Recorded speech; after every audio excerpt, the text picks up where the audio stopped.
Hello and welcome everyone to a new video on your channel, Mr. Tech Tips. Before watching the video, don't forget to subscribe to our channel and don't forget also to like this video.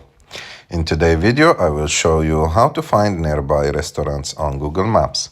To do this, you have just to go to Google Maps.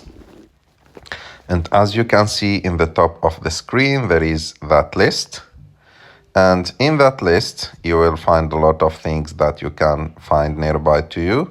So first of all, you will find these restaurants, and to see them, you have just to click. And Google Maps will tell you all or give you all the restaurants that are nearby to you. You can check which one is open now and check also the top rated restaurants near to you. And like that, you can enjoy your next meal. And if you couldn't find this list here, you have just to scroll a little bit to the left. And after that, click on more. And here, as you can see, the first option that you can find is restaurants. I hope that you like this video. If you like this video, don't forget to subscribe to our channel, to like this video, and see you in the next one.